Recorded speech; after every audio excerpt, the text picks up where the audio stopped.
ఓం శ్రీ సాయిరామ్. ఈరోజు అహం సత్యబోధక ద్వితీయ భాగ పఠన విశ్లేషణ. గౌరవనీయులు గురువులు పూజ్యులు శ్రీ గాది శ్రీరామచంద్రమూర్తి గారు, తాడేపల్లిగూడెం. సాయిరామ్. సాయిరామ్ సార్.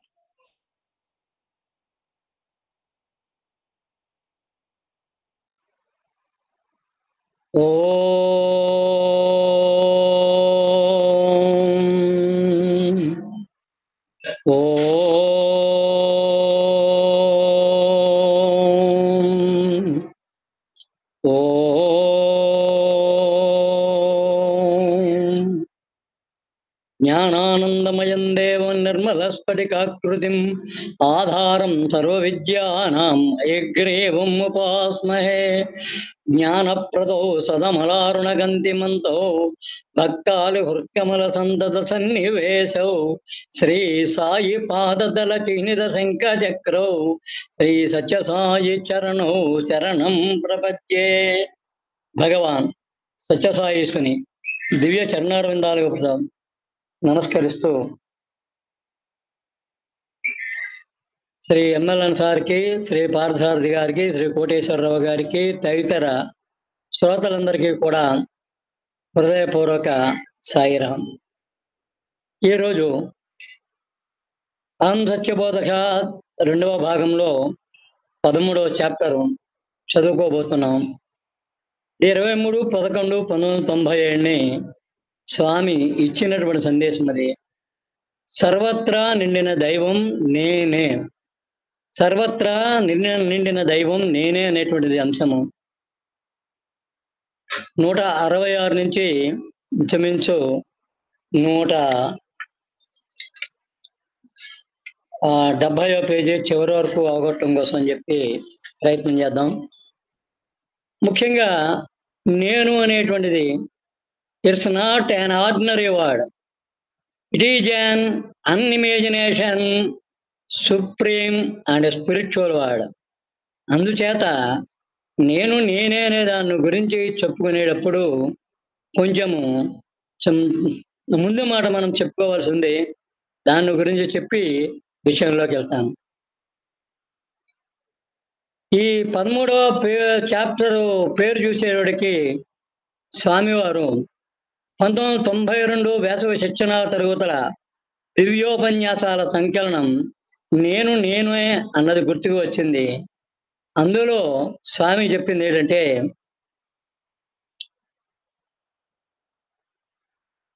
నచికేతుడు అనేటువంటి వాడు తండ్రి అయిన ఉద్దాలకుని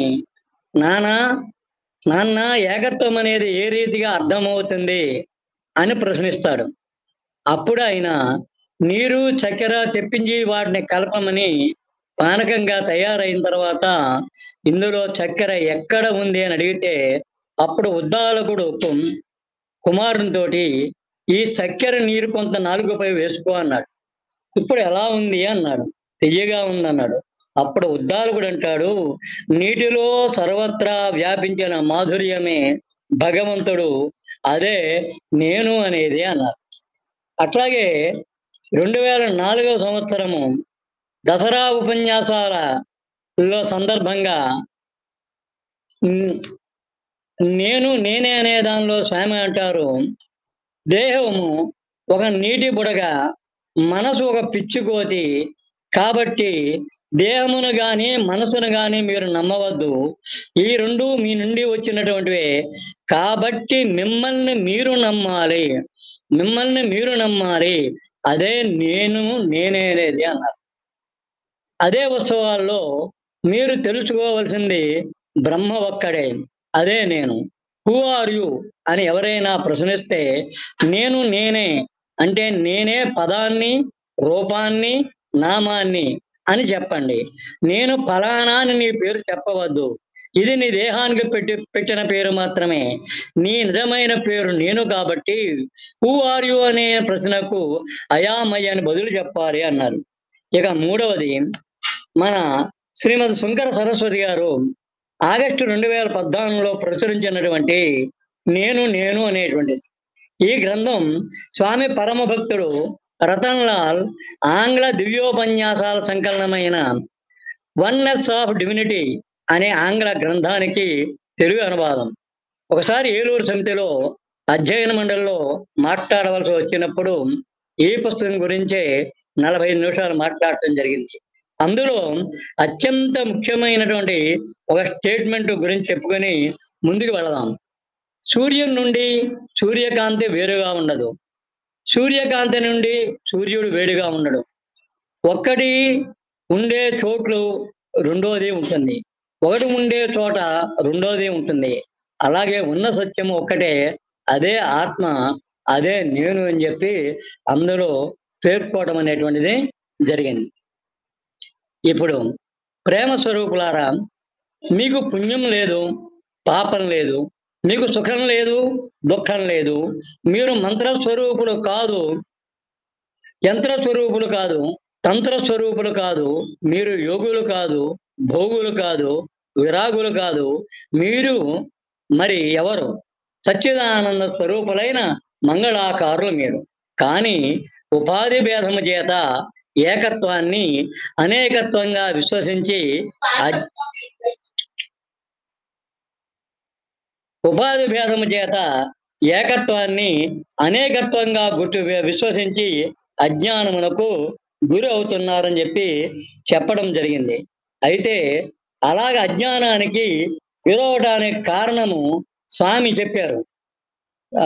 ఏమిటంటే ప్రకృతి మాయల చేత బంధింపబడుటచే నేనే బ్రహ్మంబను ఎరుక చెదరే, పంచేంద్రియములచే వంచింపబడుటచే దేవుడే జీవుడన్ తెలివిపోయే, మమదాద్యహంకారమాయలో పడుటచే ఏకత్వ భావంబు లేకపోయే, దేహాభిమానంపు మోహాన పడుటచే ఆత్మ దర్శనముపై ఆశ తొలగే.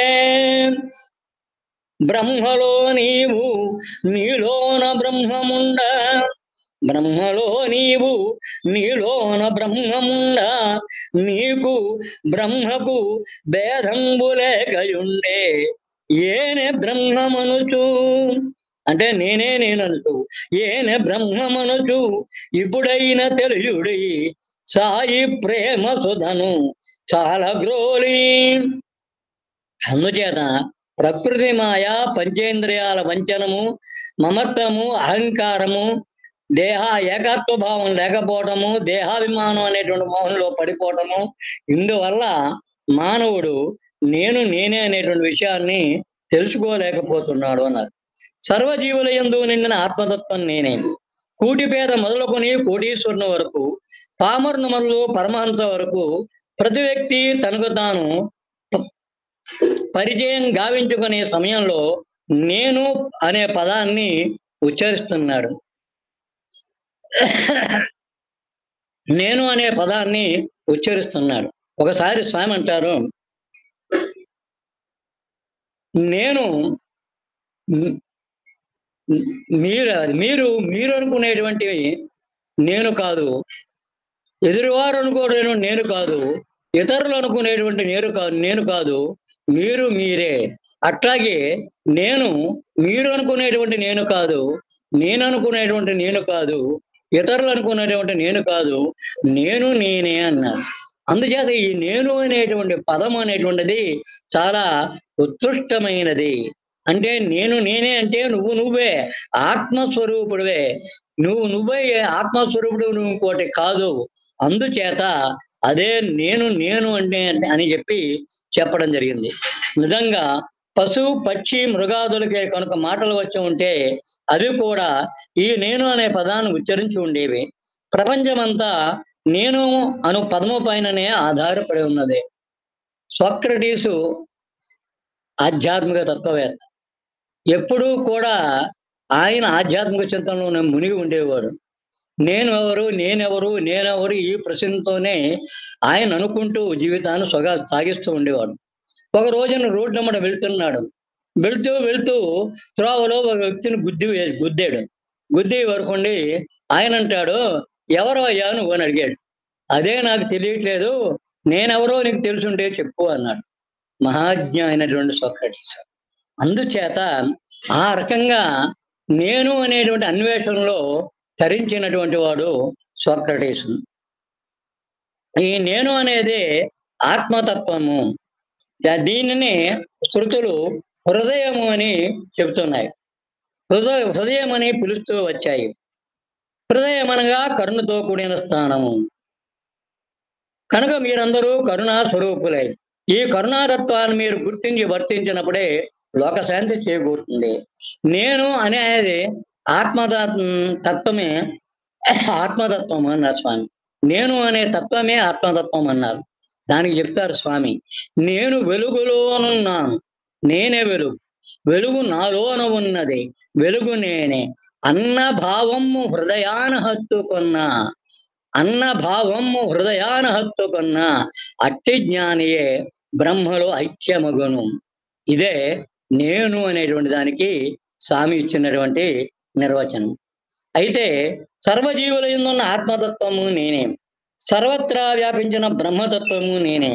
కానీ మీరు దీన్ని సరిగా అర్థం చేసుకొనలేక దేహమునే నేనుగా భావించి మాయలో మునిగిపోతున్నారు.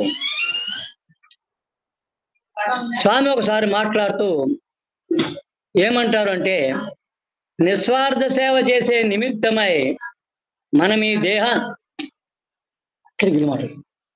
నిస్వార్థ సేవ చేసే నిమిత్తమై మనం ఈ దేహాన్ని ధరించామనే సత్యాన్ని ముందుగా గుర్తించాలి.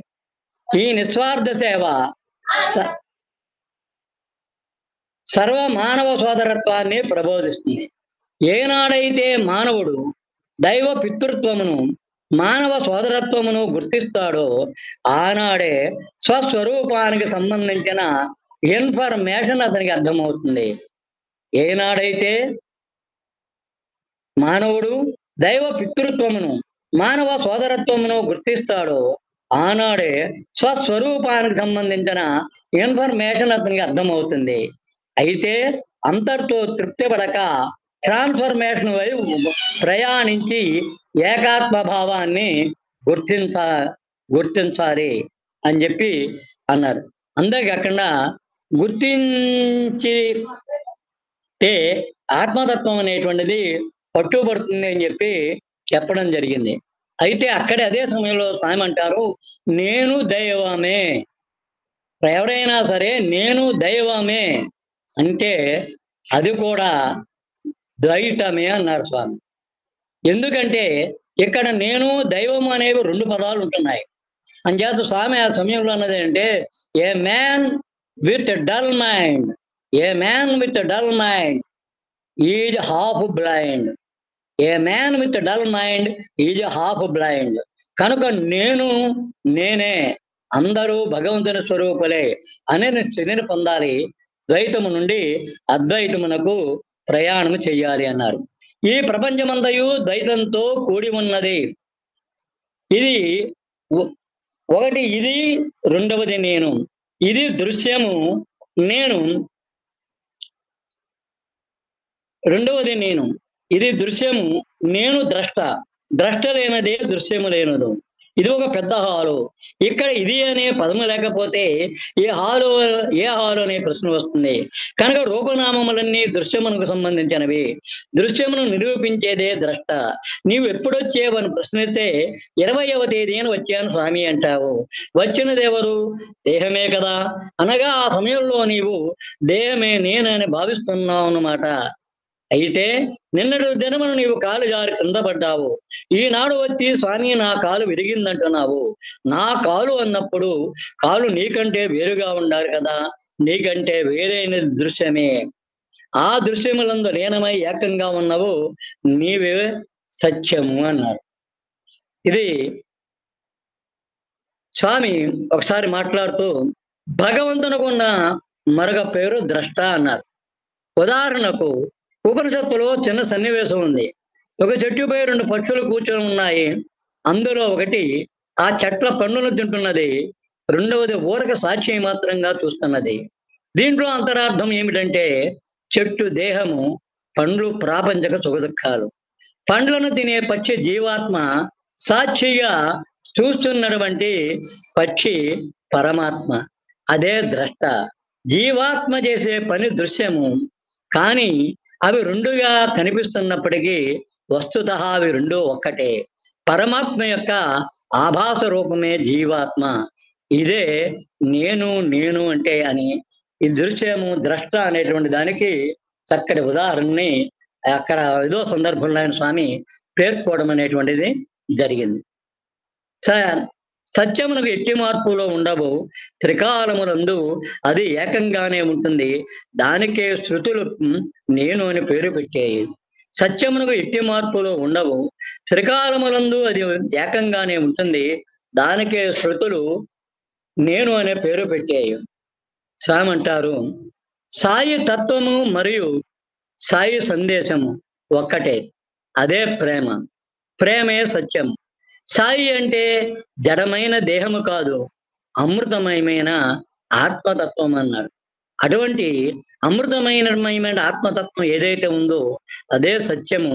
దానికి ఎట్టి పరిస్థితుల్లోనూ కూడా మార్పులు అనేటువంటివి ఉండవు అన్నారు. అయితే మానవుని మొట్టమొదటి పేరు నేను. రాముడు కృష్ణుడు అనేవి పెట్టిన పేర్లు. అసలు భగవంతుని మొట్టమొదటి పేరు కూడా నేనే. ఉపనిషత్తులందు అహం బ్రహ్మాస్మి అని ఉంది. అనగా బ్రహ్మ అనే పదము కూడా నేను పుట్టిన తర్వాతనే పుట్టింది కనుక అన్నిటికీ మూలాధారమైంది నేను.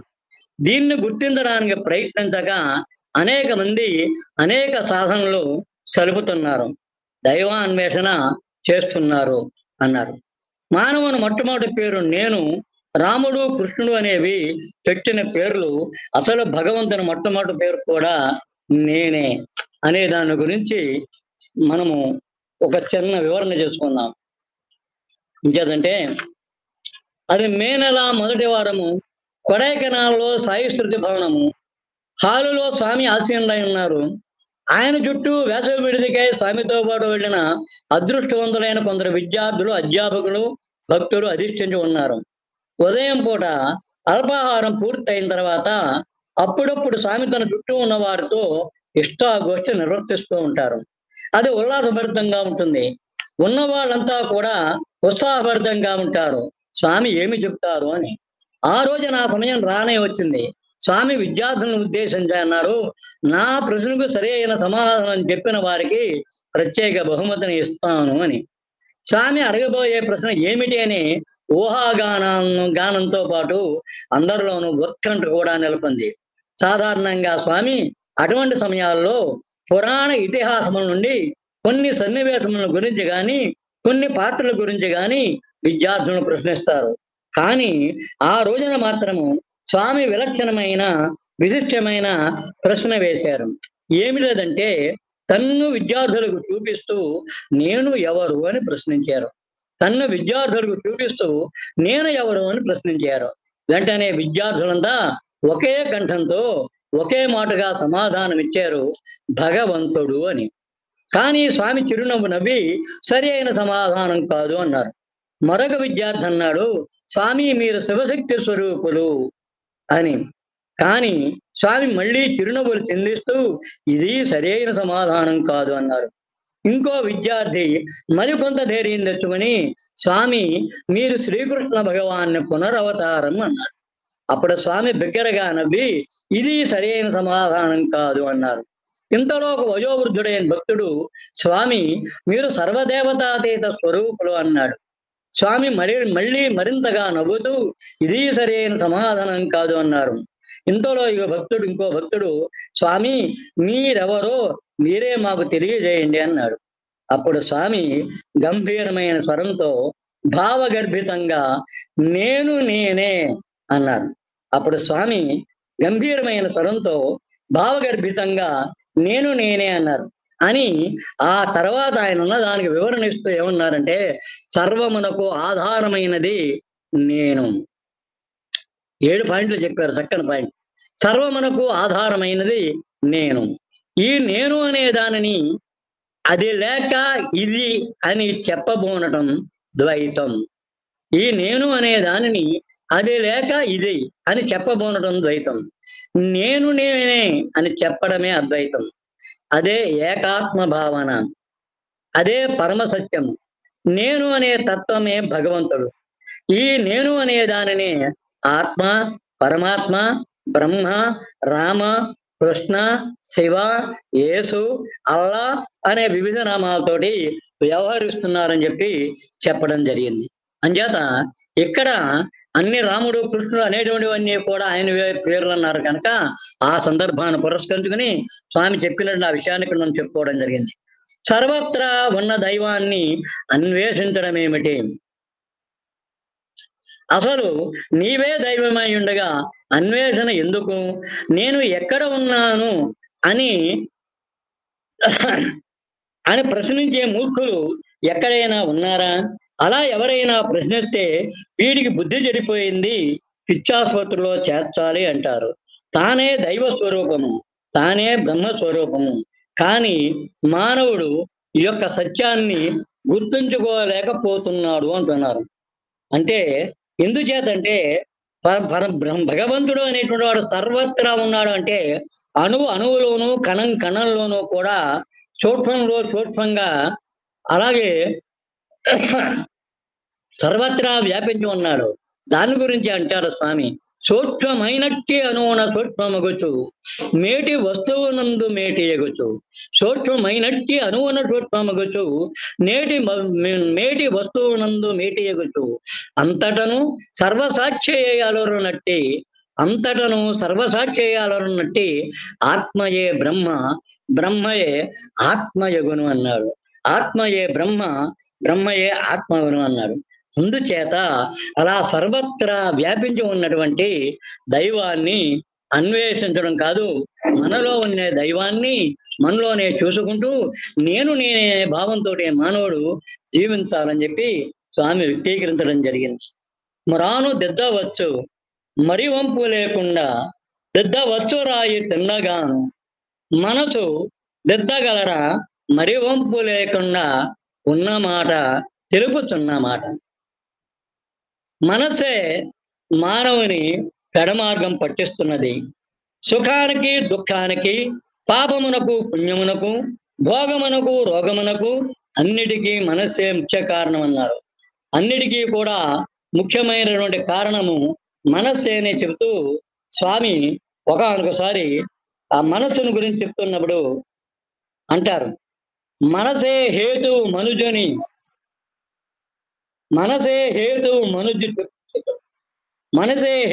మనుజుని మనుగడకు, బంధమునకు, మాన్యతకు. ఆ మనసే ముక్తికి ముఖ్యము, మనసే నరకంబు తెచ్చు మై మరపించు అన్నారు. అన్నిటికీ మనసే మూల కారణమంటూ, మనసే హేతువు మనుజుని మనుగడకును, బంధమునకు, మాన్యతకును. ఆ మనసే ముక్తికి ముఖ్యము, మనసే నరకంబు తెచ్చు మై మర్పించు అన్నారు. అందుచేత అన్నిటికీ మూలమైన మనస్సు కనుక, మనస్సుని కనుక మనం అరికట్టినట్లయితే మానవుడు నేననేటువంటి స్థాయికి ఎదగవచ్చు అని చెప్పి స్వామి మనకి చెప్తున్నారు. మన పిచ్చి మనసు అహమే బ్రహ్మ, కానీ అహంకారం బ్రహ్మ కాదు. అహమే బ్రహ్మ, కానీ అహంకారం బ్రహ్మ కాదు అన్నారు. మన పిచ్చి మనస్సును అదుపులో పెట్టుకోవాలి. మనస్సు ఒక పెద్ద దొంగ ప్రక్కనే ఉండగా విలువైన వస్తువులను మన దగ్గర పెట్టుకోవడం ఎప్పటికైనా ప్రమాదమే కదా. కనుక సద్గుణములనే ధనమును కాపాడుకోవాలంటే మనస్సు అనే దొంగను పట్టుకోవాలి. దాన్ని ఎవరు పట్టిస్తారు? పట్టించాలంటే మనస్సే పట్టించాలి. అందుకనే పూర్వం కూడా పోలీసులు వాళ్ళు దొంగను పట్టుకోవాలంటే వాళ్ళు కూడా దొంగల వేషాల్లో వెళ్తూ ఉండేవారు. కానీ దొంగ తాను పట్టించుకోడు కదా. మనస్సు ఎప్పటికీ తనను తాను పట్టించదు. సర్వ సాధనలకు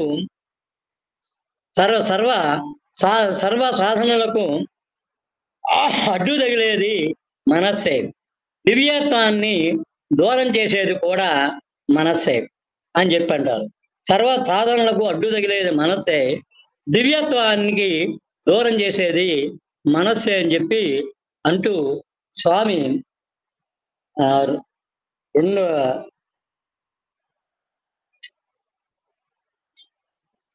25/5/1990 ఉపన్యాసంలో చెప్తారు. సర్వసాధనలకు అడ్డు తగిలేదే మనస్సే, దివ్యత్వానికి మనస్సు దూరం, దివ్యత్వానికి మనస్సు దూరం చేసేది మనస్సే అని చెబుతూ స్వామి అంటారు, మనసు కారణంబు మరి ఎందు నుండేన, మనసు కారణంబు మరి ఎందు ఉండేన, ఇల్లు అడవి ముక్తి నీయలేవు, ఇల్లు అడవి ముక్తి నీయలేవు, మనసు లేనివాడు మందిరముననున్న కాననమునున్న కార్యమేమి, మనసు లేనివాడు మందిరముననున్న కాననమునున్న కార్యమేమి అంటారు.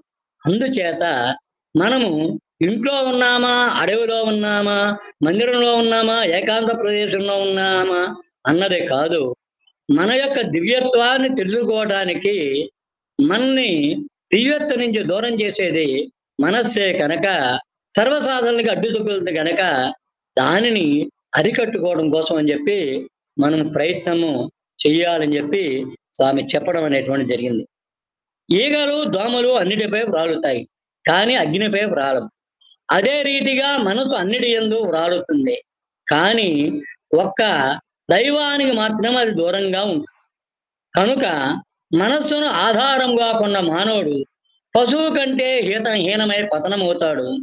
మనస్సును అదుపులో ఉంచుకున్నవాడే ధీరుడవుతాడు. స్వామివారు పద్యం కూడా చెప్పారు, మనసును ఆధారంగా ఉన్న మానవుడు పశువు కంటెను హీనమై పతనమగను, బుద్ధిని ఆధారముగా ఉన్న బుధయనుండు పశుపతిగా మారునని పలికే పత్తి సాయి అంటారు. అంటే శాంతుడు, గుణవంతుడు, బలవంతుడైన హనుమంతుడు రాముని ముందు దీనుడై నిలిచాడు, క్రూరుడైన రావణుని ముందు ధీరుడై నిలిచాడు. మనము కూడా మనకు అడ్డు తగిలే మనసు పట్ల ధీరత్వం వహించాలి. మనకు సహాయపడే అహంతత్వము ఎదుట దీనులమై నిలిచిపోవాలి. మనము కూడా మనకు అడ్డు తగిలే మనస్సు పట్ల ధీరత్వం వహించాలి. మనకు సహాయపడే అహంతత్వం పట్ల దీనులమై నిలిచిపోవాలి. ఈ అహం అనేదే నేను. అయితే మనం ఆకారముని నేనుగా భావించుకోవడం చేత అది అహంకారంగా మారిపోయింది. ఆకారంని నేనుగా భావించుకోవడం చేత అది అహంకారంగా మారిపోయింది. అహమే బ్రహ్మ గాని అహంకారం బ్రహ్మ కాదు. అహంకారంతో కాకుండా అహం అనే భావనతో, అంటే నేను అనే భావనతో మన జీవితాన్ని అంచెం గావించుకోవాలి అన్నారు. ఇందులో స్వామి చెప్పిన దాంట్లో మనము కూడా మనకు అడ్డు తగిలే మనసు పట్ల ధీరత్వం వహించాలి. మనకు సహాయపడే అహంతత్వం ఎదుట దీనునివై నిలిచిపోవాలి అన్నారు. దీంట్లో రామాయణంలో ఒక చిన్న వృత్తాంతం ఏమిటంటే, రాముడు అరణ్యవాసానికి బయలుదేరాడు. అరణ్యవాసానికి బయలుదేరి వెళ్తుంటే రాముడు ముందు సాగుతున్నాడు, వెనకాల సీత ఉంది, ఆ వెనకాల లక్ష్మణుడు ఉన్నాడు. కానీ ఇక్కడ రాముడు భగవంతుడు, సీత అనేటువంటిది మనసు లేక మాయ, లక్ష్మణుడు అనేటువంటి వాడు భక్తుడు. అంచేత భక్తుడైనటువంటి లక్ష్మణుడు భగవంతుడైన రాముణ్ణి చూడాలి అనుకుంటాడు. చూడాలని అనుకున్నప్పుడు మధ్యలో మనసు లేక మాయ అనే సీత అడ్డు వస్తుంది, మధ్యలో ఉంది. అంచేత అహంకారంతో నేను గొప్పవాడిని, పరాక్రమోదన్న అహంకారంతో ఓ సీత నువ్వు తప్పుకో అంటే సీత కోపం వస్తుంది. సీత ఎవరు? మాయ. మాయ ఎవరు? భగవంతుడైనడు రాముడి యొక్క ఉపాధి. ఎప్పుడైతే తన ఉపాధిని అవతల వాడు తిరస్కరించాడో రాముడికి కూడా కోపం వస్తుంది. అంచేత ఆ రకంగా కాకుండా ఈ లక్ష్మణుడు అనేటువంటి భక్తుడు తనలో ఉండేటువంటి అహంకారం అనే దాని దగ్గర దీనుడైపోయి మనసుని ప్రార్థించుకోవాలి, మాయను ప్రార్థించుకోవాలి. అమ్మ సీతమ్మ, మాయా కొంచెం ప్రక్కకు తొడుగు, రాముణ్ణి దర్శించేట్టుగా చెయ్యి, రామ దర్శన భాగ్యాన్ని నాకు కలిగజేయాలని ప్రార్థించాలి. అప్పుడు వీడి ప్రార్థనకి మాయ కరుగుతుంది. కరిగి ఒక పక్కకు తొలగినప్పుడు తన సీత నీడ తన మీద పడుతూ తను కూడా ఉన్నట్లుగా ఎదురు నీడలో చూసుకుంటున్న రాముడు తన వెనకాలన్న నీడ అనే మాయ ఎప్పుడైతే పక్కకు తప్పుకుందో, ఎందుకు పక్క లేదా అని వెనక్కు చూస్తాడు. చూసినప్పుడు భక్తుడికి భగవంతుడు యొక్క రాముని యొక్క దర్శనం అనేటువంటిది జరుగుతుంది. అంచేత మనసు పట్ల ధైర్యాన్ని, అహంతత్వం పట్ల దీనత్వాన్ని వహించాలంటే ఇది ఉదాహరణ. తర్వాత అనాత్మను మరిచితే ఉన్నది ఆత్మయే. అనాత్మను మరిచితే ఉన్నది ఆత్మయే.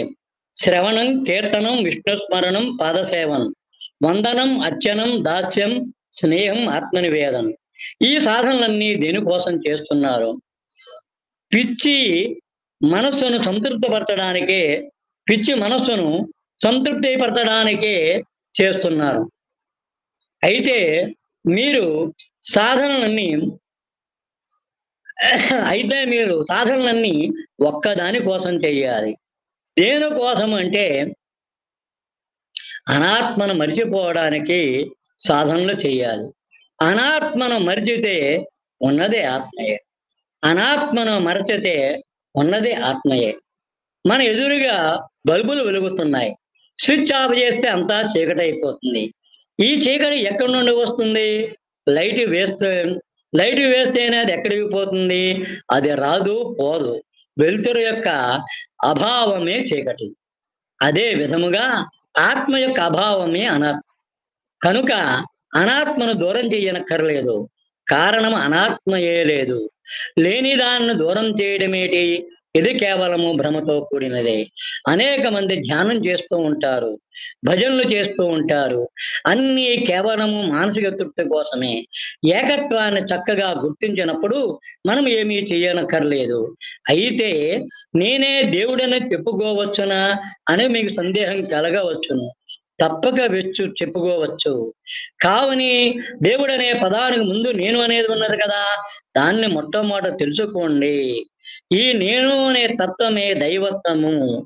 నేను దేవుడు అనేవి రెండు ప్రత్యేకంగా లేవు. ఏకం అద్వితీయం బ్రహ్మ. ఉన్నది ఒక్కటే, రెండు కాదు. బ్రాహ్మణుడు పూజ చేస్తే అతన్ని పూజారి బ్రాహ్మణుడు అన్నాము. వంట చేస్తే వంట బ్రాహ్మణుడు అంటాము. పంచాంగం చెబితే పంచాంగ బ్రాహ్మణుడు అంటాము. ఉన్నది ఒక్కటే గాని వృత్తిని బట్టి వేరు వేరు పేర్లు పెడుతున్నాము కదా. అదే విధముగా దైవం ఒక్కడే అయినప్పటికీ అనేక రూపనామములను అనేకమైనటువంటి రూపనామమును కల్పించుకుంటున్నాము. ఇక్కడ దీంట్లో ఈ పేరాలో రెండు ముఖ్యమైన విషయాలు ఉన్నాయి. అనాత్మను మర్చితే ఉన్నది ఆత్మే అనేటువంటిది ఒకటి, అలాగే నేనే దేవుడను అని చెప్పుకోవచ్చునా అనేటువంటిది. ఈ రెండింటిని వివరించి ఎదగలుగుతాం. అనాత్మను మర్చితే ఉన్నదే ఆత్మే. శ్రీకృష్ణ పరమాత్మ అర్జునుడు గీతను బోధిస్తూ, అర్జున భయభ్రాంతులకు అవకాశం ఇవ్వకు, ధైర్యముతో ఉండు. ఈ విధముగా నువ్వు ఉండినప్పుడే ఎంతటి కార్యమునైనా నేను నీ ద్వారా సాధిస్తాను. చక్కటి విషయం చెప్పాడు, వినండి. అర్జున భయభ్రాంతులకు అవకాశం ఇవ్వకు, ధైర్యముతో ఉండు. ఈ విధముగా నువ్వు ఉండినప్పుడే ఎంతటి కార్యమునైనా నేను నీ ద్వారా సాధిస్తాను అన్నాడు. ఆ సమయంలో కూడా కృష్ణుడు నవ్వుతూనే ఉన్నాడు, అర్జునుడు ఏడుస్తూనే ఉన్నాడు. నవ్వేవాడు నారాయణుడు, ఏడ్చేవాడు నరుడు. అందుచేత అంచేత ఎవడైతే ఏడుస్తున్నాడో వాడు ఆ యొక్క అర్జునుడు అజ్ఞాని, ఎవడైతే నవ్వుతున్నాడో ఆ కృష్ణుడు జ్ఞాని. అంటే ఇక్కడ అర్జునుడు అనాత్మ, కృష్ణుడు ఆత్మ. లోక సంబంధమైన భయభ్రాంతులు దుఃఖముతో కూడిన ఏడ్పు ఆపితే ఆత్మ దర్శనము లభిస్తుంది. ఇందాక నుంచి భ్రమతో కూడింది ఇవన్నీ కూడా స్వామి చెప్పినట్టు దాది అదే. ఇక్కడ మాత్రం మనం గుర్తుంటే లోక సంబంధమైన భయభ్రాంతులు దుఃఖముతో కూడిన ఏడ్పు అదే అనాత్మ. అదే ఆపి నిత్యము నిరంజనుడై నవ్వుతూ ఉన్నట్లయితే ఆత్మదర్శనం లభిస్తుందని చెప్పారు. నేనే దేవుడని చెప్పుకోవచ్చునా? దీనికి చిన్నటి చక్కటి ఏమిటంటే, ఒకానొక రోజుని స్వామి కులవసాలలో కూర్చుని ఉన్నారు. ఏదో పనులో నిమగ్నమై ఉండి ఓ కుర్రాడిని పిలిచి ఏమన్నారంటే, ఒరే నువ్వు వెళ్ళి దర్శనం ఇచ్చిరా అన్నారు. స్వామి నేనా దర్శనము అన్నాడు. నువ్వే వెళ్ళి ఇచ్చిరా అన్నారు. స్వామి నేనేమిటి దర్శనం ఇవ్వటం ఏంటి అన్నారు. పర్వాలేదు నువ్వు వెళ్ళి ఇచ్చిరా అన్నారు. ఇచ్చిరా అని వరకుండి వాడు వెళ్ళలేదు. స్వామి వెళ్ళి దర్శనం ఇచ్చేసి వచ్చేసారు. అక్కడక్కడ విభూతి సృష్టించి ఇచ్చారు. కొంతమంది దగ్గర వస్త్రాలు తీసుకున్నారు, కొంతమందితో మాట్లాడారు, కొంతమందికి పాద నమస్కారం ఇచ్చారు. అన్ని అయ్యి వచ్చిన తర్వాత కూర్చొని ఆ కుర్రాన్ని పిలిచి అంటారు, ఎందుచేతరా నేను వెళ్ళమంటే నువ్వు వెళ్ళలేదు అన్నారు. స్వామి నేను వెళ్తే ఏముంది, నన్నెవరు చూస్తారు? మీరు వెళ్ళారనుకోండి ఉత్తరాలు తీసుకోవచ్చు, పాద నమస్కారాలు చేసుకోవచ్చు. ఎవరికైనా అనారోగ్యంగా ఉంటే వాళ్ళ ఆరోగ్యాన్ని చక్కదిద్దవచ్చు, విభేదను సృష్టించవచ్చు. నేనైతే ఏం చేస్తాను అని. అప్పుడు స్వామి అన్నారు, నీకు నా పట్ల పరిపూర్ణమైన విశ్వాసం లేకపోవటం వల్ల, నేను నీలో ఉన్నాను, నువ్వు నాలో ఉన్నావు, నువ్వే నేను, నేనే నువ్వు, నేను అని అనుకోమని మీకు అనేక సార్లు చెప్పాను. మీరు ఆ మాట మీద విశ్వాసం పెట్టుకోలేదు. నిజంగా నువ్వు ఆ మాట మీద విశ్వాసం పెట్టుకొని వెళ్ళి ఉన్నట్లయితే నువ్వు దర్శనం ఇచ్చేవాడివి, పాద నమస్కారం ఇచ్చేవాడివి, అలాగే విభూతి కూడా సృష్టించి ఇచ్చేవాడివి, వస్తువులు సృష్టించి ఇచ్చేవాడివి అని. అందుచేత భగవంతుడు చెప్పినటువంటి మాట పట్ల అది దివ్యమైన శాసనంలాగా, పరమాత్మను అనుశాసనంలాగా మన హృదయంలో గట్టిగా పాతుకుపోయి ఉండాలన్నమాట. అంచేత స్వామి ఏం చెబితే అది చేయటానికి మనము సిద్ధంగా ఉండాలి. అయితే ఇక్కడ సర్వవ్యాపిని ఫోటోలకు పరిమితం చేయడం అల్పత్వం అన్నారు. సర్వవ్యాపిని ఫోటోలకు పరిమితం చేయడం అల్పత్వం అన్నారు. అసలు దైవమునకు రూపము లేదు, నామము లేదు.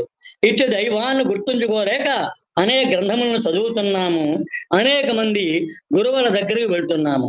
విశ్వమంతటా వ్యాపించిన దైవానికి ఒక చిన్న మందిరం కట్టి ఆరాధన తెలుపుతున్నాము. ఇంట్లో చిన్న ఫోటో పెట్టుకుని పూజిస్తున్నాము. ఇది దైవానికి అపఖ్యాతి తెచ్చినట్లే కదా అన్నారు. ఇదే విషయంలో స్వామి కూడా ఒకసారి చెప్పారు. మీరు ఏ మందిరంలో పూజ చేస్తే ఆ మందిరం దగ్గరికి మీరు ఫోటో పట్టుకెళ్ళక్కర్లేదు, సింహాసనం వేయక్కర్లేదు. అక్కడ ఉన్న రూపంలోనే నన్ను చూస్తూ భజన చెయ్యండి. అట్లా కాకుండా నా ఫోటో పెట్టి అక్కడ వేరే ప్రత్యేకంగా పెట్టి పూజ చేశారు అంటే మీరు సర్వదేవతాతీత స్వరూపుణ్ణి అనేటువంటి మాట విస్మరిస్తున్నట్టు లెక్క. ఆ మాట అంటున్నారే కానీ దాని మీద విశ్వాసం లేనట్టు లెక్క. అంతేకాకుండా నేను సర్వదేవతాతీతుడినే కనుక ఒకవేళ మీరు ఏదైనా పెట్టినట్లయితే ఫోటో, ఆ ఫోటో అనేటువంటిది అక్కడ ఉన్నటువంటి ఫోటో కంటే చాలా పెద్దదిగా ఉండాలి, దానికంటే చిన్నదిగా ఉండటానికి ఉండకూడదు అని చెప్పి స్వామి చెప్పడం అనేటువంటిది జరిగింది.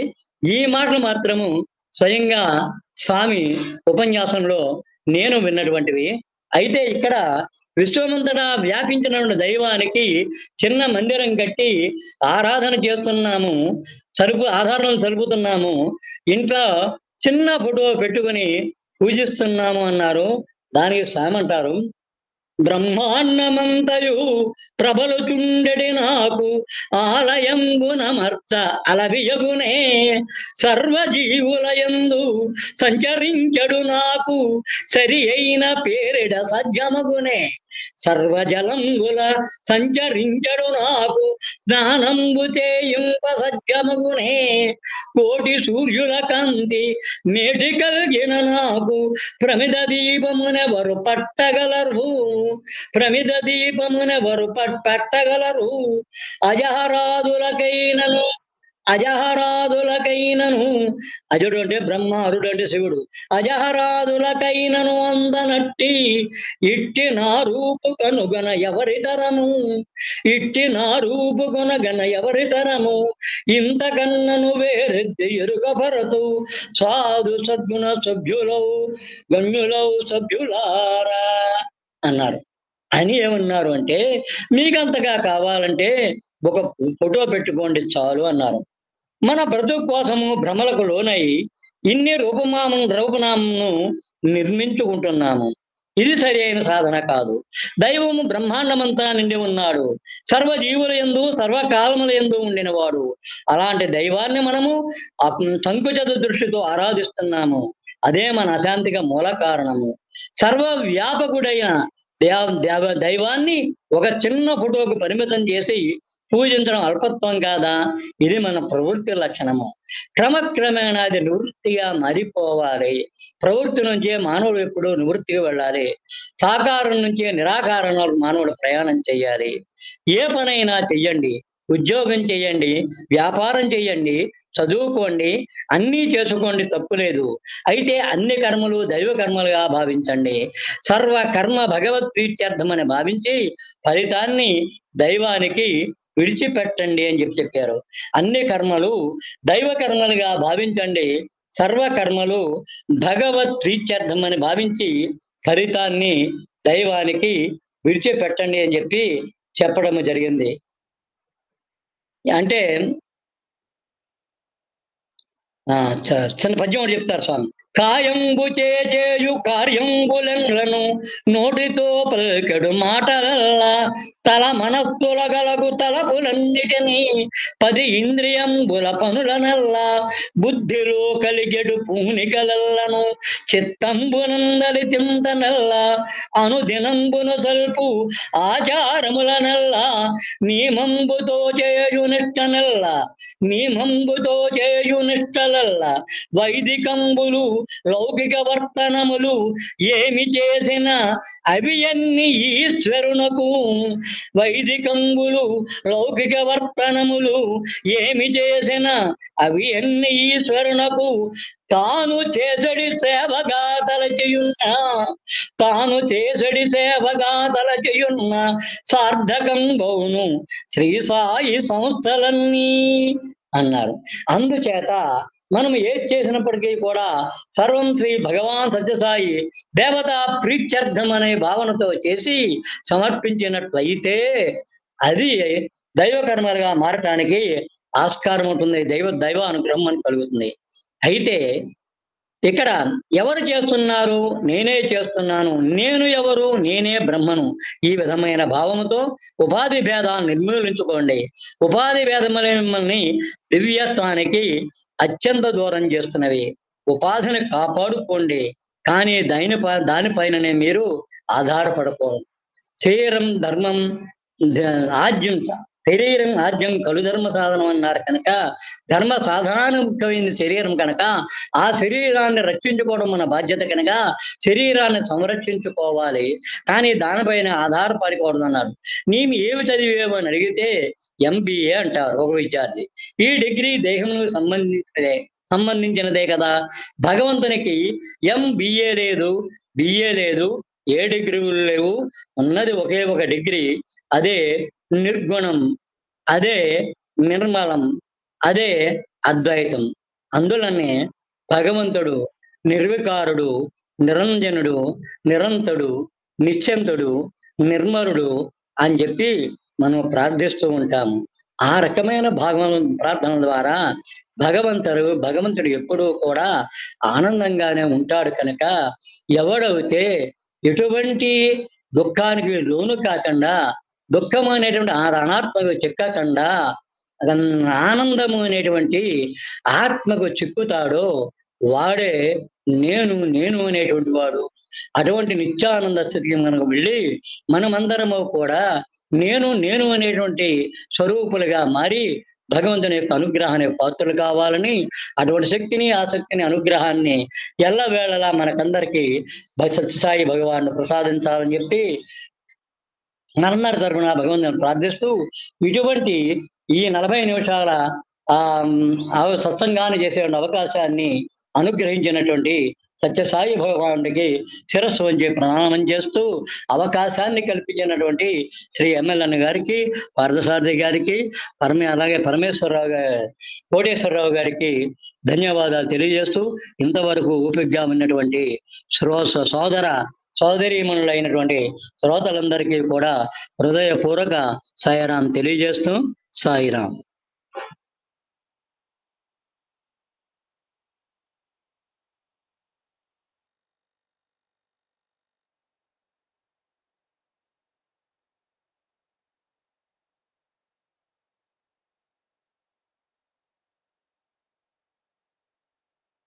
ఓం శ్రీ సాయిరాం. ఒక మహనీయుడు ఈ విధంగా అంటాడండి, ఆయన తెలిసిన ఆయన మనకి. నీ కంటి చూపులో ఏ శక్తి ఉన్నదో ఆనంద బాష్పాలు జాలువారు, నీ మందహాసాన ఏ మహిమ ఉన్నదో పాషాణ హృదయము పరవశించు, నీ హస్తస్పర్శలో ఏ చలువ ఉన్నదో తనువు పులకరించు ధన్యమగం, నీ పాదయుగలిలో ఏ బోధ ఉన్నదో ఆత్మతత్వం మాకు అర్థమగం.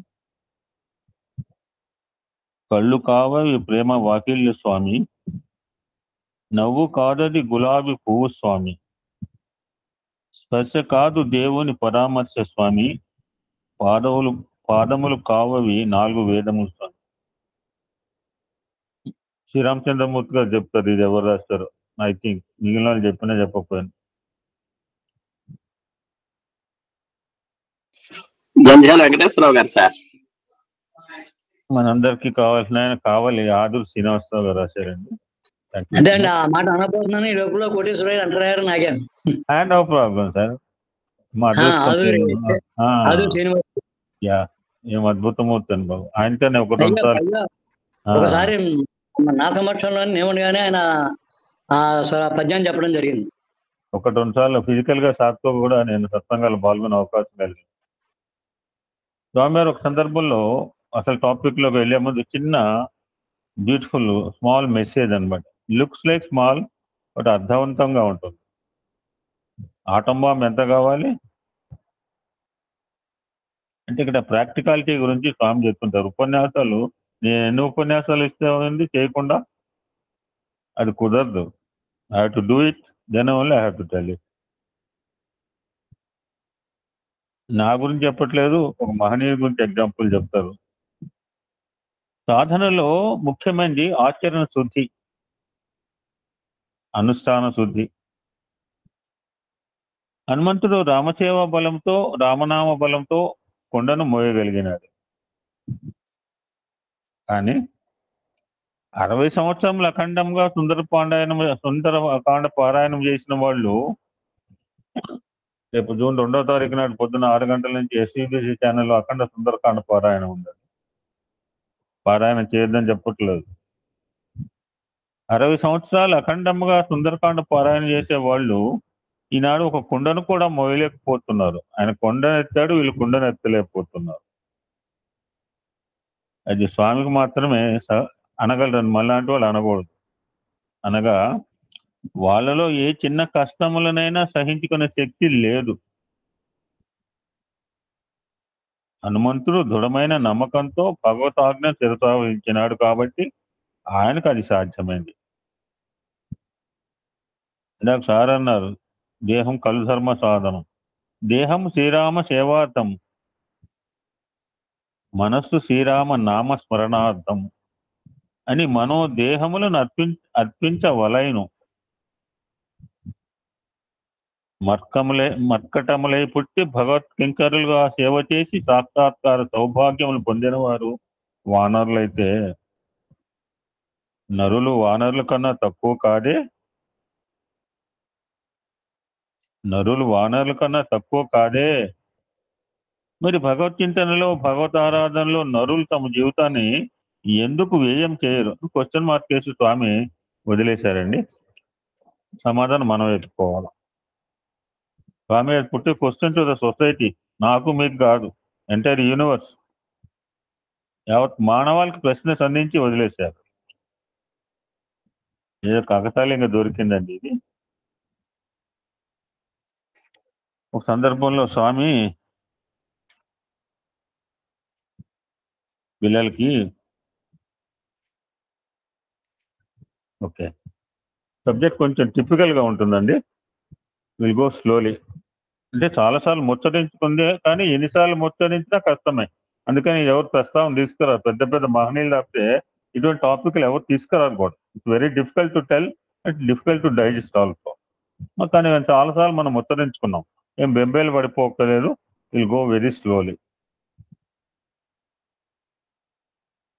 స్వామి ఒక సందర్భంలో పిల్లలకి ఈ ప్రశ్నోత్తర ఉపనిషత్తులోని కొన్ని అంశాలు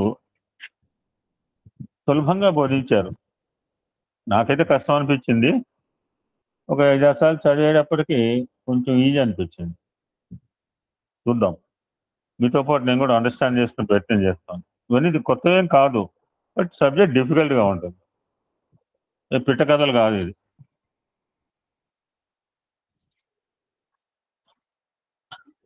ఐదు మంది శిష్యులు పిప్పిలాదును ప్రార్థించి వారి సందేహాలు నివారణ గావించుకున్నారు. అంటే 6 వెళ్ళారు గురుగారి దగ్గరికి అని ఇంప్లైడ్ అనమాట. అంటే మీకు తెలిసే ఉండవచ్చు, ఇంకా 6వ విద్యార్థి పేరు శౌర్యాయ అని. Note it. 6th స్టూడెంట్ పేరు శౌర్యాయ అని. ఇతడు గార్గ వంశంలో జన్మించిన వాడు. చాలా తెలివితేటలు గలవాడు. ఇతడు ఇంతకుముందు మనం ప్రశ్నోత్తర వాహిని కొంత 2-3 టాపిక్లు చెప్పుకున్నాం. స్వామి చెప్పింది. ఇతడు పిప్పిలాదుడు బోధించిన ప్రాణతత్వాన్ని, జగత్తత్వాన్ని చక్కగా విని ఎంతో ఆనందిస్తూ వచ్చాడు. అంతవరకు చెప్పినవి విని ఆచరణలో పెట్టి ఆనందించడమే నేను కూడా అంటుంటాడు.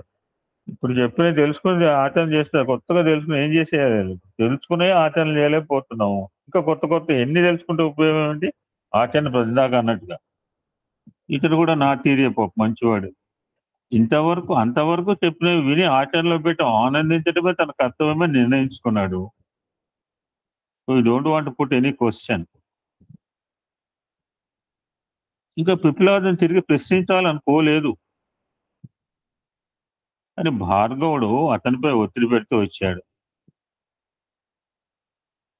శౌర్యాయని, మాకు మాత్రం నీకున్న తెలివితేటలు లేవా? కానీ మంచి విషయాలు తెలిసిన వారి దగ్గర నుంచి అడిగి తెలుసుకోవడం విద్యార్థుల ప్రధాన కర్తవ్యం కనుక నువ్వు కూడా ఏదైనా ప్రశ్న అడిగి ఈ సద్గురు దగ్గర సరైన సమాధానం అందుకో అన్నాడు. ఇప్పుడు మూర్తి గారు వచ్చారు. ఏమన్నా అడిగితే చెప్తారు, అడగకపోతే ఏం చెప్పరు.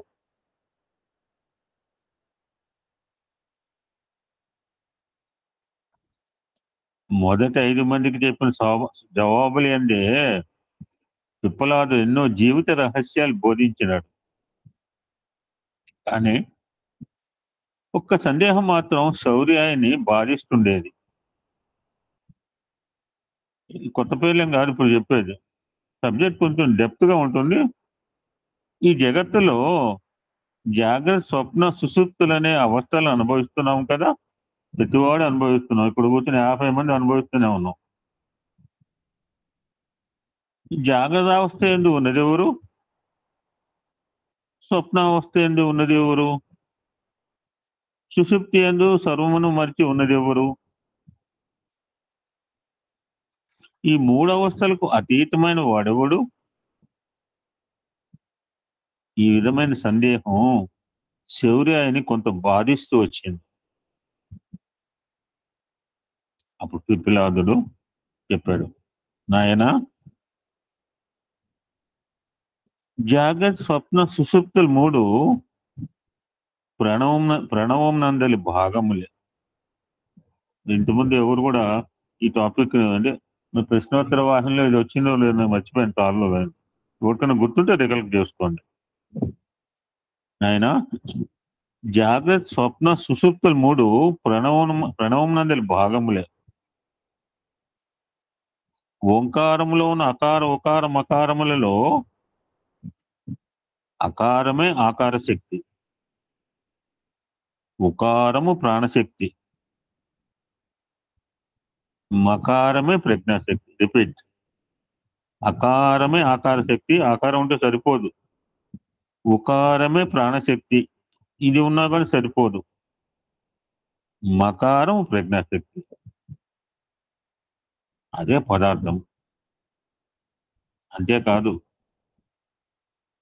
ఈ ఓంకారములోని అకార, ఉకార, మకారముల స్వరూపంలో జాగ్రత్త, స్వప్న, సుషుప్తులు ఎందున్న తత్వములు కూడా. అయితే ఈ 3 అవస్థల్లో స్వప్నావస్థను అనుభవించేది ఎవరు? దేహమా, మనసా? ఇది చాలా విచిత్రమైన ప్రశ్నగా ఉంటుంది అన్నారు పిప్పిలాదుడు. చాలా బ్యూటిఫుల్ నేరేషన్ చెప్తారండి. అంటే ఇంతకుముందు ఎవడైనా చెప్తే దాని పక్కన దోసేసి ఇది ఎక్కించుకోండి. దీని గురించి మీరు ఇంతకుముందు ఎవరన్నా చెప్పుంటే అది పక్కన పెట్టేసి ఇది ఎక్కించండి. This is perfect. జాగ్రత్తగా వినండి. జాగ్రత్త అవస్థ ఎందు అనుభవించినవే స్వప్నమునందు చూడగలుగుతున్నామని భ్రమిస్తున్నాడు మానవుడు. ఎవ్రీబడీస్ కాన్సెప్ట్ అండి. కానీ జాగ్రత్త అవస్థలో ఏనాడు చూడని కూడా స్వప్నంలో చూస్తున్నామే. నాకు చాలాసార్లు వచ్చింది. చాలా మంది అంటుంటారు, ఇప్పుడే పొగలపూట ఏం జరుగుతుందో అది కళ్ళకు పిచ్చి భ్రమ. పొగలపూట జరిగినే కాదు, పొగలపూట చూడని కూడా కళ్ళలోకి వస్తుంటాయి. ఈ నెవర్ సీన్. దానికి స్వామి అద్భుతంగా చెప్తున్నారు. ఇవన్నీ ఎక్కడి నుంచి వస్తున్నాయి అని ప్రశ్న వేస్తే దీనికి పిప్పిలాదు సమాధానం చెప్తున్నాడు. కేవలము ఈ జన్మనందున్నవే కాదు, పూర్వజన్మలో గడిచిన విషయములు కూడా స్వప్నంలో కనిపిస్తుంటాయి. వాటి శేషములు ప్రతిబింబిస్తుంటాయి. అంతేకాదు రాబోయే జన్మలో జరిగేవి కూడా ఈ స్వప్నంలో కనిపించవచ్చును. ఇదే జన్మలో అనుభవించే అనుభూతులు కూడా స్వప్నంలో కనిపించవచ్చు. కనుక భూత భవిష్యత్ కాలములు, పాస్ట్ అండ్ ఫ్యూచర్ రెండు కూడా స్వప్నంలో రావచ్చు. ఇది మనందరికీ జరిగిందే, కొత్తదేం కాదు. మనం అనలైజ్ చేసుకోలేదు. మనం అనలైజ్ చేసుకుంటే ఈ ఆన్సర్ దొరుకుండేది. ఏదో వచ్చింది, కళ వచ్చింది, పక్కన పడే తోసేస్తాం. కనుక ఏదో మనకు తెలియంది స్వప్నంలో వస్తే అది ఏనాడో మనం అనుభవించాము లేక అనుభవించపోతాము అనే భావన మనలో ఆవిర్భవించాలి. It should be rise. అంతేగాని పక్కన కొట్టుపడేయకూడదు కళని. గుర్తుంటుందా అంటే గుర్తుపెట్టుకోవచ్చు కళని. ఇఫ్ నీ really experience the dream you can analyse also. ఈ కళల గురించి డిఎస్ శాస్త్రి గారు చాలా బాగా అనలైజ్ చేసేవారండి. ఈ మాట ఎప్పుడు ప్రస్తావన రాలేదు. ఈసారి ఎప్పుడైనా వస్తే ఎవరిని రైజ్ చేయండి question. Somebody should rise this question. Koteswararao గారు, అలాగే so that he can give the explanation. Sir beautiful analyser of the dreams.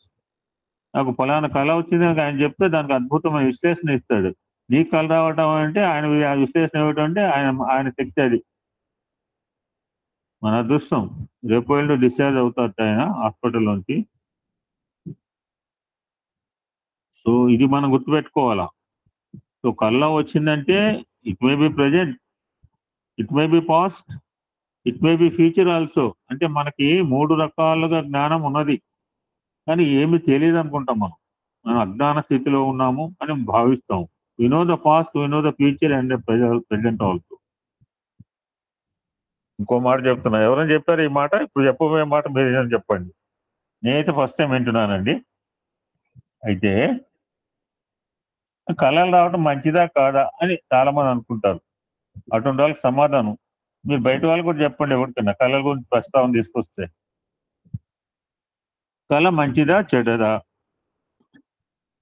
అయితే స్వప్నం రావటం ఉపకారమే అన్నాడు పిప్పిలాదుడు. ఇదంతా స్వామి నేరేషన్ అండి, ఎవడో చెప్పింది కాదు. స్వామి నేరేటింగ్ తో చిల్డ్రన్ ప్రశాంతి నిలయం. పిప్పిలాదుడు ఏం చెప్పాడో స్వామి చెప్తున్నాడు, నేరేట్ చేస్తున్నారు. నీ హృదయము అనేక విధములైన భావంతో నిండి పరితపిస్తూ ఉంటుంది. నేను చారి గారు పొద్దున మెసేజ్ పెట్టాడు, సాయంత్రం మెసేజ్ పెట్టాడు. నాకు అర్థమైంది సివిఆర్టీ. వెంటనే బ్యాక్ కాల్ చేశాను. ఎందుకంటే నా ధర్మము, నా శిష్యుడు, నా మిత్రుడు అంత అర్జెంటుగా విభూతి పంపమన్నాడంటే ఎంత బాధలో ఉంటే పంపమనాలి. పొద్దున్న మెసేజ్ పెట్టి సాయంత్రం మెసేజ్ పెడితే ఎత్తంగానే బాధతో ఉన్నాడు. ఇట్స్ మై డ్యూటీ, నా కర్తవ్యమండి. ఎవడో బాధలో ఉంటే కూడా తెలిసి నేను సైలెంట్ గా కూర్చొని నేను మూర్ఖుణ్ణి. అనేక విధమైన భావములతో నిండి పరితపిస్తూ ఉంటుంది. నీ భావములు, నీ ఊహలు, నీ తలంపులు, నీ కోరికలు అన్ని చేరి నిన్ను బాధిస్తూ ఉంటాయి. కనుక అవి స్వప్న రూపంలో వచ్చి బయటపడిపోవడం ఉపకారమే కానీ అపకారం కాదు. అవి లోపల విత్తన రూపంలో ఉంటే తిరిగి ఏనాడైనా మొక్క రూపంలో ఆవిర్భవించవచ్చు కదా. మనలో ఉన్న మంచి కానీ చెడ్డ కానీ స్వప్న రూపంలో బయటికి పడిపోతున్నవి. అయితే మరి ఇవన్నీ అనుభవించేవాడెవడు? అతడే జీవుడు. ఈ జీవుడు ప్రాణంపై ఆధారపడి ఉన్నాడు. ప్రాణం ప్రణవంపై ఆధారపడి ఉన్నది. కనుక మానవుని జాగ్రత్త స్వప్న సుషుప్తుల యొక్క అనుభూతులకు ప్రణవతత్వం అంటే ఓంకారం ఎంత ప్రాశస్త్యం మనకు అర్థమైంది. ఇప్పటికీ చాలాసార్లు మనం ఈ ఓంకారం గురించి శాస్త్రి గారు చెప్పడం అవుతుంది. How much it is important. Don't admit sir, she's coming everyday late please. ఆవిడకి స్థానం లేదు. ఆవిడకి స్థానం లేదు ఇక్కడ. పదార్థమైన ఈ ప్రపంచమును విచారణ సలిపినప్పుడు ఏమిటి ఇదంతా, దేహం ఎక్కడి నుంచి వచ్చింది అని అనిపిస్తుంది. మళ్ళీ స్వామి గారు సైన్స్ ఎంత బాగా చెప్తారు చూడండి.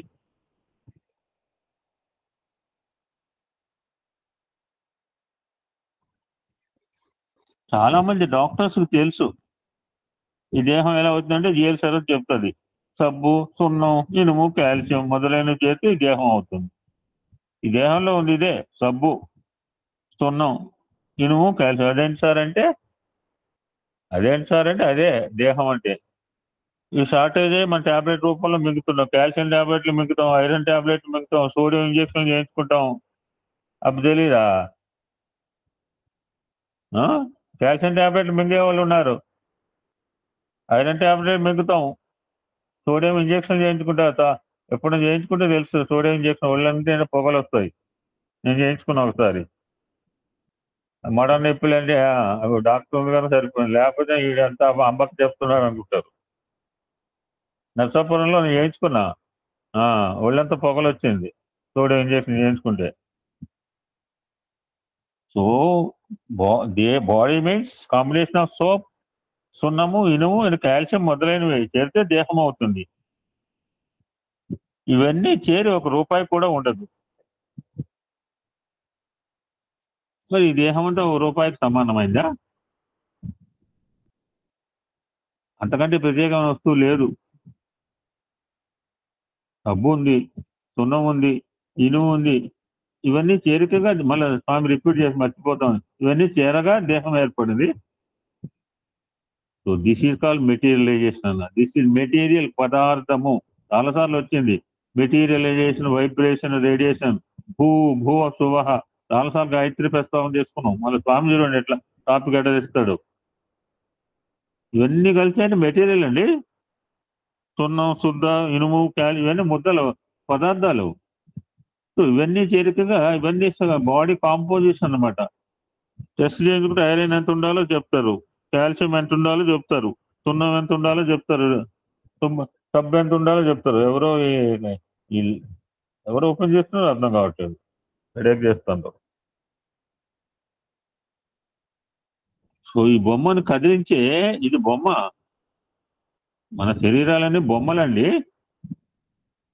ఈ బొమ్మను కదిలించే శక్తి ఒకటి ఉన్నది, అదే ప్రాణశక్తి. టెస్ట్ ట్యూబ్ లో బాడీలో కాంపోనెంట్స్ అంతా ఒక సైంటిస్ట్ కలపగలడు, కానీ ఎన్ని పాళ్ళతో కలిపినా అది కదలదు.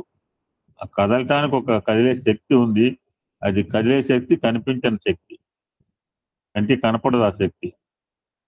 మొత్తం సమపాలతో చేశాడు ఒక డాక్టర్, అన్ని కలిపాడు. ఇంత సున్నం, ఇంత అది ఇది అని కలిపి మరి కదలాలి కదా.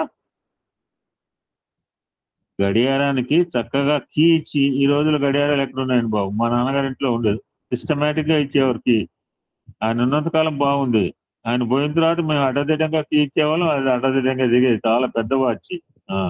మా ఫాదర్ చాలా సిస్టమేటిక్ ఇచ్చారు. వారానికి ఏ టైం పక్కా ఇవ్వాలండి. దాని టైం సెట్ చేయాలన్నా కానీ మాకు కింద మాకు చోట్ల పెట్టేవి అనమాట. అదే టిపికల్ గడియారం. గడియారాన్ని చక్కగా కీ ఇచ్చి పెడితే దాని ముళ్ళు తిరుగుతూ ఉంటాయి. కీ ఇవ్వకపోతే ముళ్ళు తిరగనే తిరగవు. జస్ట్ లైక్ దట్, ప్రాణశక్తి లేకపోతే కన్నులు చూడలేవు, నా నోరు మాట్లాడలేరు, మీరు వినలేరు. చెవులుంటే మాత్రం వినపడతాయా? నోరుంటే మాత్రం మాట్లాడతాము ప్రాణశక్తి బయటికి పోయిన తర్వాత. చెవులు వినలేవు, నోరు మాట్లాడలేవు, చేతులు పనిచేయలేవు, మనసు చింతించలేదు. దిస్ ప్రాణశక్తి ఈజ్ కాల్డ్ వైబ్రేషన్. ఇందాకేమో మెటీరియలైజేషన్, ఇదేమో వైబ్రేషన్. మరి ఈ వైబ్రేషన్ ఎలా ఉండాలి? It should B proper condition. Certain పద్ధతిలో ఉండాలి, ఒక సరి అయిన నియమాల్లో స్థితిలో ఉండాలి. ఆ సరి అయిన స్థితిలో నడిపించేది రేడియేషన్ కాల్ ప్రజ్ఞానం బ్రహ్మ. ఇందాక సార్ నేను నేను నేను తెగ మొత్తుకున్నారు పాపం సారు. ఆ నేను అనేది ప్రజ్ఞ. ఆ ప్రజ్ఞానం కాన్స్టాంట్ ఇంటిగ్రేటెడ్ అవేర్నెస్ ఈజ్ ప్రజ్ఞ. దట్స్ రేడియేషన్ ఈజ్ దేర్ ప్రజ్ఞ. శరీరం ఉంది బాగానే ఉంది, ప్రాణశక్తి ఉంది బాగానే ఉంది, రెండు ఉంటే సరిపోవు. ఈ శరీరం ఉండి ప్రాణశక్తి ఉన్న అన్ని కూడా ప్రజ్ఞతో ఉంటున్నాయా? అవేర్నెస్ అండ్ ప్రజ్ఞ, దాన్ని ఏమైనా అనుకోండి, మీరు బుద్ధి అనుకోండి, జ్ఞానం అనేది, కాన్షియస్నెస్, కాన్ఫరెన్స్, ఇంకా 10 రకాలు అనొచ్చు మనం. పరమాత్మ అనండి, ఏదనిపోయింది దానికి ఆ పేరు పెట్టచ్చు. That's radius. దట్స్ అది ఏం చేస్తుంది, సరి అయిన స్థితిలో ఉంచే విధంగా చేస్తుంది, బ్యాలెన్స్ చేస్తుంది మనకి. సో జాగ్రత్త, స్వప్న, సుషుప్తులు అనే ఈ 3 అవస్థలేందు ఉన్నది ఒక్కడే. ఫర్ ఎగ్జాంపుల్, అర్థం కాలేదు స్వామి అని ఒక ఆముదం దాకా మొహం పెట్టేట ఒకడు. అప్పుడు స్వామి ఆ మొహం చూసి, ఎట్లా జాగ్రత్త అవస్థలో ఈ హాల్లో కూర్చుని స్వామి ఉపన్యాసాన్ని వినదెవరు? నీవే. తదుపరి నీవు ఇంటికి వెళ్ళి రాత్రి భోజనం తర్వాత నిద్రించావు. ఆ నిద్రలో నీవు స్వగ్రామం వెళ్ళినట్లు, నీ స్నేహితులను తల్లిదండ్రులు చూసినట్టు కలగన్నావు. హూ ఎక్స్పీరియన్స్ దిస్ డ్రీమ్, కళను అనుభవించింది ఎవరు? నీవే కదా. గాఢ నిద్రలో అన్ని మర్చిపోయి పడుకున్నావు. ఏ విధంగా సుషుప్తిలో తను తాను మర్చి పడుకున్నవాడెవడు? అది నీవే. కాబట్టి ఈ 3 అనుభవించిన వాడు నీవే. కాలములో అవస్థలో వ్యత్యాసం ఉన్నది, కానీ వ్యక్తి ఒక్కడే. అర్థం కాలేదు. దీన్ని ఇంకొక రీతిగా కూడా యోచించవచ్చును. నీవు పుట్టినప్పుడు నిన్ను చైల్డ్ అంటారు. చైల్డ్, స్మాల్ చైల్డ్, ఎత్తుకుంటా ముద్దుగా ఉంటాడు. నీకు 15 సంవత్సరాలు వచ్చినావు, వచ్చేసరికి బాయ్ అన్నారు. బాయ్ని ఎవడెత్తుకోడు. స్వామికి పిల్లలంటే ఎంత ప్రేమో. నేను ఒక వీడియో పెట్టాను, చూసారండి ఎవరైనా? ఎనీబడి? మంత్ర పుష్పం జరుగుతుంటే ఆ పిల్లవాడిని దగ్గర వాడు ఎంత అదృష్టవంతుడండి.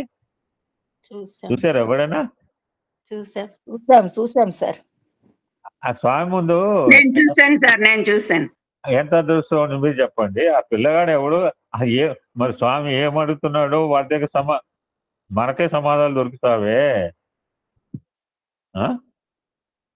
ఎంత క్లోజ్ ప్రాక్సిమిటీ అంటే పిల్లలకి స్వామికి దేవుడు. చూడండి, అది పోవట్లేదు స్వామి బొమ్మన్న దాకా.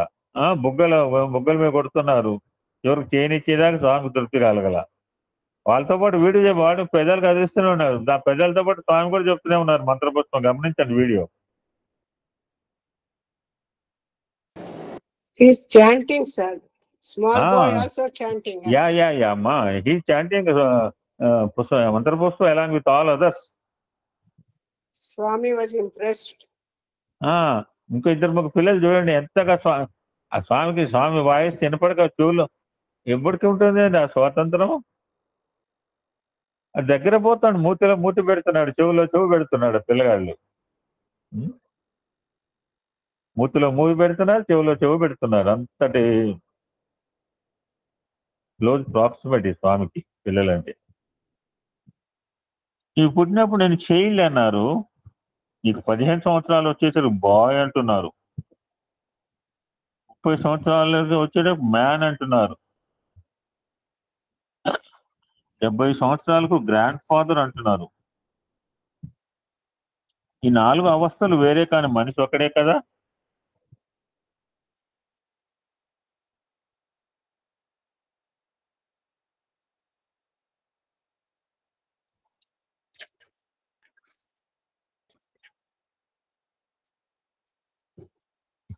అదే రీతిగా జాగ్రత్త, స్వప్న, సుషుప్తి, తురియ అవస్థల్లో ఉన్నది ఒక్కడైనప్పటికీ 4 పేర్లతో 4 అవస్థలుగా, 4 అనుభూతులుగా వస్తున్నాయి.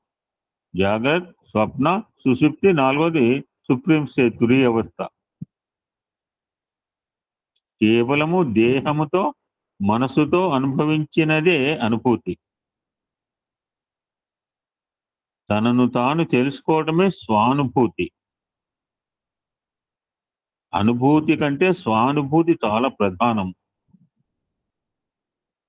ఇప్పుడు చెప్పే మాటలు ఇంతకుముందు ఒకసారి చెప్పుకున్నాం. ఎందుకంటే స్వామి డిఫరెంట్ సబ్జెక్ట్ చదువుకోవడం వల్ల మనకి కొన్ని విషయాలు చదివామనే జ్ఞప్తికి వస్తుంది.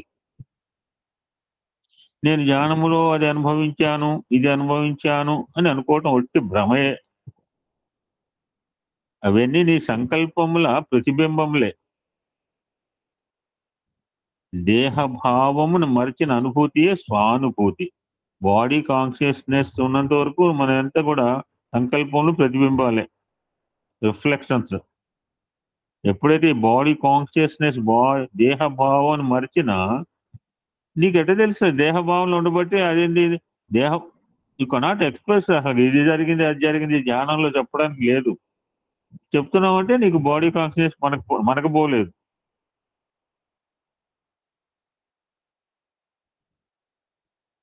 దేహభావం మరచిన అనుభూతియే స్వానుభూతి. ఒకరు వచ్చి నన్ను ప్రశ్నించారు, స్వామి ధ్యానం ఎంతసేపు చేయాలి? అరగంట చేస్తే చాలా, 10 నిమిషాలు చేస్తే చాలా అని అడిగాడు. 12 సెకండ్లు చేయమన్నారు, 144 సెకండ్లు చేయమన్నారు, 144 × 144 24 నిమిషాలు చేయమన్నారు. మన ఓపిక. అప్పుడు స్వామి చెప్పిన సమాధానం చూడండి. ఎంతసేపు చేయాలి? అరగంట చేయాలా? 24 గంటలు చేయాలంటే స్వామి చెప్పి నిన్ను నీవు మరచే వరకు చేయి, అదే ధ్యానం అన్నాను. ఇప్పుడు ఇంకొక క్వశ్చన్ వేస్తాను, దీనికి ఆన్సర్ మీరు చెప్పాలి. ఇది ఆల్రెడీ ఒకసారి చెప్పాను. ఇంకొకరు అడగవచ్చు, నీవు ఎంతసేపు భోజనం చేస్తావు అని ప్రశ్న వేస్తే ఆన్సర్ చెప్పండి. ఆన్సర్ ఆకలి తీరే వరకు కడుపు నిండేంత వరకు సార్. చెప్పండి, మీకు ఏం దోస్తా చెప్పండి, నేనేం కాదంటల్లా. అప్పుడు స్వామి ఏం చెప్పారు అప్పుడు చెప్తా. ఇక చాలు అనే వరకు, కాళ్ళు ఆరేంత వరకు సాయిరాం సార్. కరెక్ట్.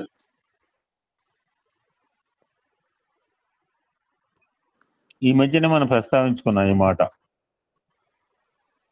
నీవెంతసేపు భోజనం చేస్తావు అని ఇంకొకరు అడగవచ్చు, నీవెంతసేపు భోజనం చేస్తావని. నేను 5 నిమిషాల్లో భోజనం చేస్తాను అంటాడు ఒకడు. నేను చక్కగా నమిలి అరగంట సేపు నెమరు వేసుకుంటూ చేస్తానని అంటాడు ఇంకొకడు. ఇదేది సత్యం కాదు.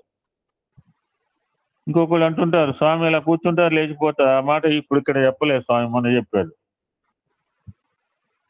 ఈ మాట కూడా అన్నారు. ఇంకాస్త అంటుంటారు, స్వామి మనం పోయేటప్పుడు నేను లేచి వెళ్ళిపోతారు అని తినేది అనమాట. ఒక ఇడ్లీ ఒక చపాతి 20 ముక్కలు చేసి తింటుంటారు సుతారంగా, నాలుక మీద పెట్టుకుని. అదేది సత్యం కాదు. నీవు కడుపు నిండేంత వరకు భోజనం చేస్తావు. This is the perfect answer. ఎంతసేపు భోజనం చేస్తావంటే 5 నిమిషాల 5 గంటల కాదు, అంటిల్ యువర్ అది కడుపు నిండేంత వరకు. It may be 1 minute or 10 minutes or 1 hour, irrespective of time. కడుపు నిండిపోయిన తర్వాత లేచిపోతాం. This is the perfect answer అంటున్నారు.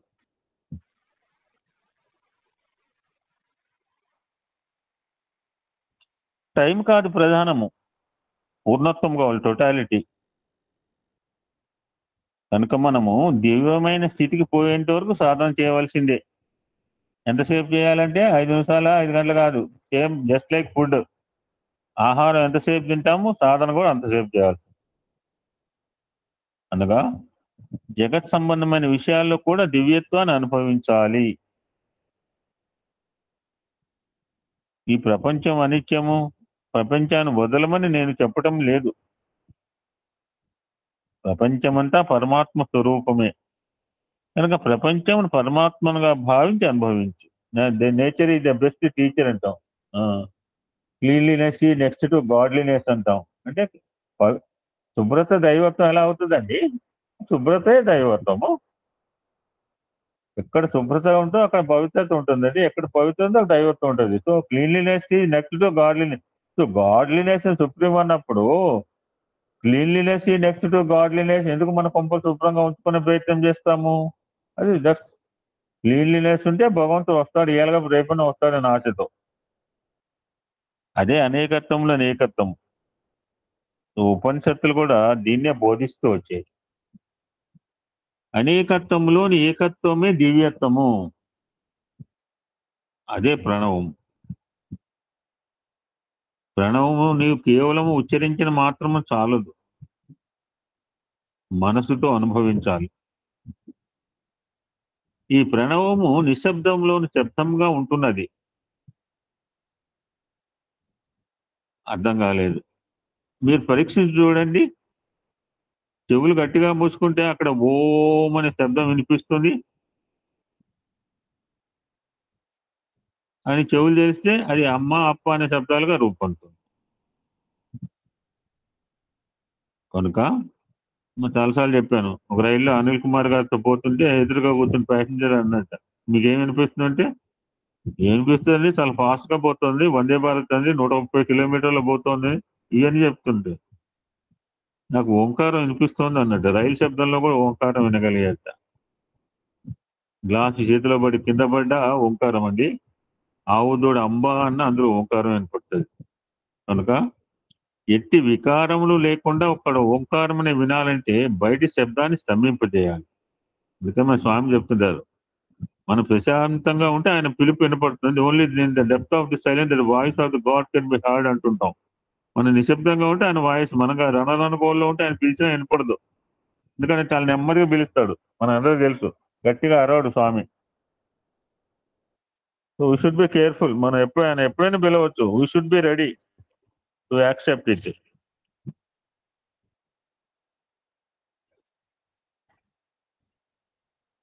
ఎట్టి వికారములు లేకుండా ఒక ఓంకారముని వినాలంటే బయట శబ్దాన్ని స్తంభింపజేయాలి. అందుకనే పూర్వకాలంలో ఋషులు అరణ్యాలకు పోయి కూర్చునేవారు. ప్రాకృత శబ్దములను వినకుండా నిశ్శబ్దములోని శబ్దాన్ని అనుభవించాలని వెళ్ళేవారు. భగవంతుని మనం 8 రకాలుగా రాజశ్రీ తొందర రామ్మ, చివరికి వచ్చి మంగళహారతి పెట్టే ప్రసాదం పెట్టే టైం ఏమేమి వస్తుంది, ఏం వింటావు? పులిహార పెడతా కాసేపు 5 నిమిషాల్లో. పెందలా డ్రా వింటావు ఏమన్నా? సో భగవంతునికి 8 రకాల ఐశ్వర్యాలు ఉంటాయట. అష్టైశ్వర్య సంపద అంటారు. అష్టైశ్వర్య రూపిణి, రూపం రూపిణి. అమ్మవారైతే అమ్మవారు, అయ్యవారైతే అయ్యవారు. అందులో అష్టైశ్వర్యాలు మొదటిది శబ్ద బ్రహ్మమయ్యి చెప్పారు. ఇందాక సారన్న శ్రవణం వినటం ఫస్ట్ ముందుగా ఎందుకు పెట్టాడు?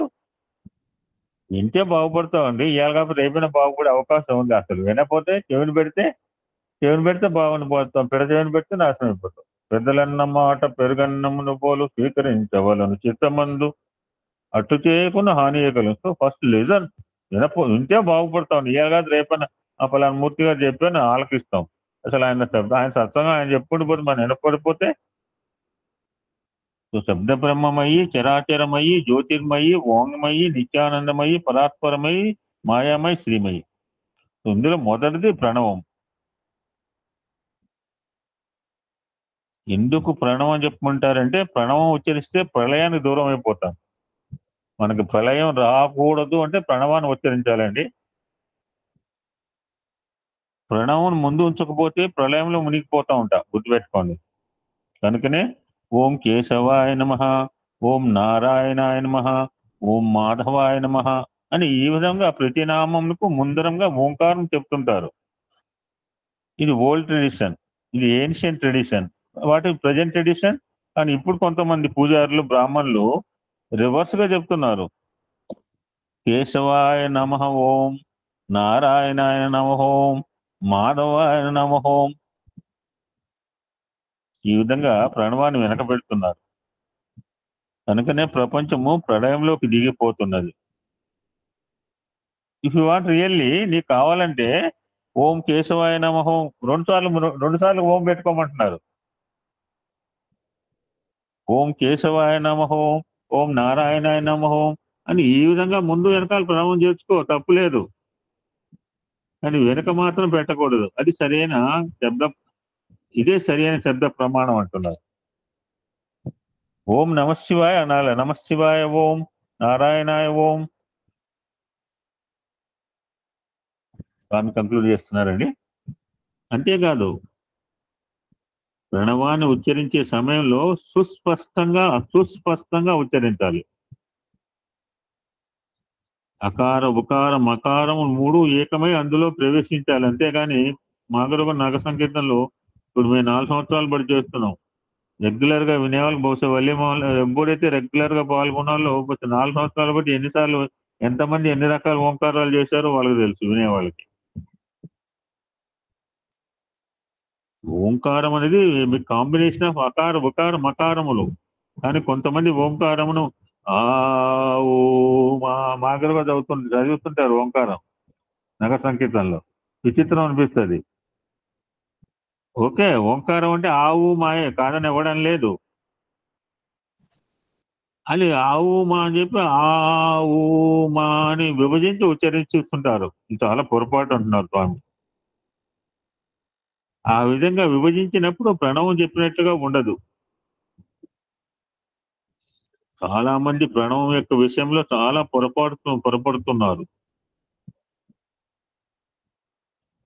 పిప్పిలాదుడు ప్రణవం గురించి ఎక్కువగా బోధించాడు. ఒకవేళ మీకు ప్రణవం బయటకు ఉచ్చరించడానికి వీలు కాకపోతే లోపల చెప్పుకోండి. అపశబ్దం వినిపించి ఇతరులకు తలనొప్పి ఎందుకు తెప్పించాలి? If want to tell it proper way. చెబితే సక్రమంగా సరైన రీతిలో చెప్పాలి. అప్పుడే దాని ఆనందం హృదయ స్థాయిలోకి ప్రవేశిస్తుంది.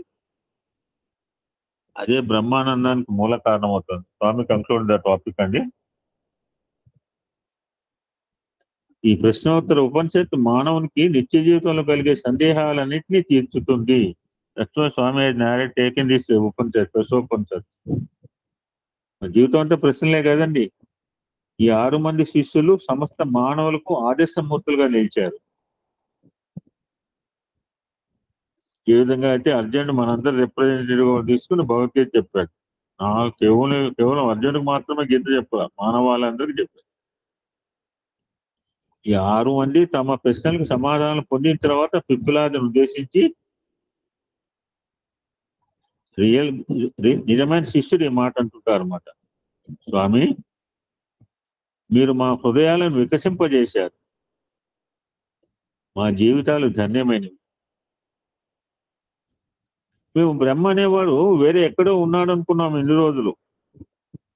కాదు, మీరే మాకు సాక్షాత్ పరబ్రహ్మ అని వర్ణించారు.